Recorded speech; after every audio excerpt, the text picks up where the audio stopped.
In our national lead, a remarkable, inspiring story of one Air Force veteran's sacrifice and resilience. In 2005, doctors gave Israel Del Toro a 15% chance of survival after his Humvee rolled over an IED in Afghanistan. He suffered third-degree burns on 80% of his body, was in a coma for 3 months, and doctors said if he did survive, he would need a respirator to breathe, and they also said he'd never walk again. Not only did he defy all odds, he actually went on to receive the Purple Heart. Jake Tapper recently sat down to speak with Senior Master Sergeant Israel Del Toro Jr. about his most recent accomplishment, his memoir, A Patriot's Promise, Protecting My Brothers, Fighting for My Life, and Keeping My Word.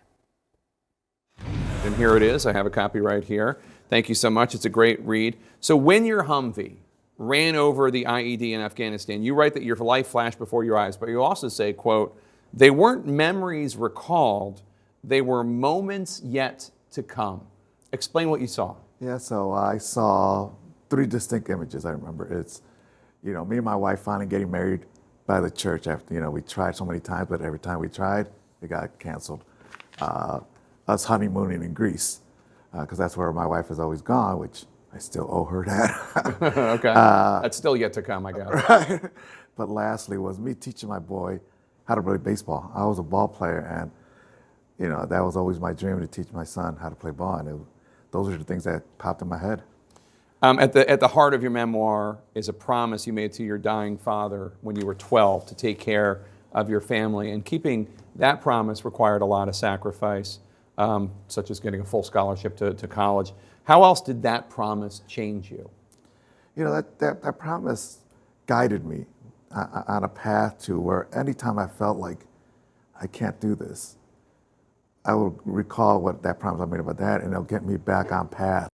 And by speaking and telling people we all have sparks, and we can overcome them usually on our own, or we need help, and by sometimes hearing a story like mine.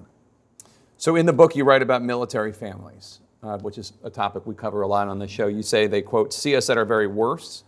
They're the ones who have the hard conversations and make the most important decisions, along with the doctors, to amputate or not, to fight infection or fight death," unquote. And you say your wife is your hero. Tell us about that. She is, my wife.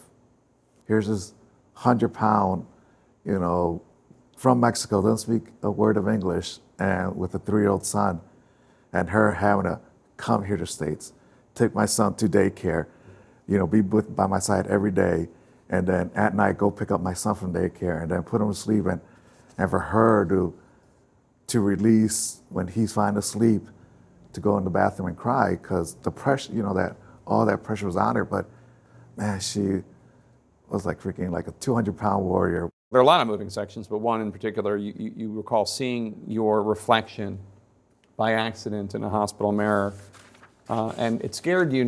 You were scared about how your son would react. How has your service and that accident, the IED attack, how has that impacted your relationship with your son? I was terrified when I first saw myself. It wasn't a vanity thing. It was, at the time, I thought, I'm a 30-year-old man. I think I look like a monster. What's my 3-year-old son gonna think? So when my son did see me, he's like, "Dad?" I'm like, "Yeah," and comes up and hugs me. And from one of the most amazing moments besides seeing him being born. But our bond strengthened because we were always together, Yavid. One of the most amazing things is, and people might not know this or even understand it, you wanted to re-enlist in the Air Force. I did. When I got hurt, they said that my military career was over. And I didn't want it to be over. And I remember people kept asking me, "Why do you want to stay in?" It's like, Sergeant Del Toro, you become a public speaker, you can make money, a lot of money as a public speaker, civilian, you get your retirement. I love serving my country. I love being in the Air Force. So when I was able to show that on February 2010, that's when I became the first 100% disabled to re-enlist. Toward the end of the book, you write, quote, "My disability doesn't define me. How I choose to live my life is what defines me." So looking back at all your accomplishments in the military and in sports and with your family and this book and your speaking, your motivational speaking, what are you most proud of, and what is next for you? I think the most proud of is that I got to retire when I wanted to in the military, do 22 years after all of that grim diagnosis I got, and and to watch my son grow up and be there with my wife. You know, people always ask, what do you want to be remembered as? It's like, well, I want to be remembered as a good friend, a great teammate, but even a better dad.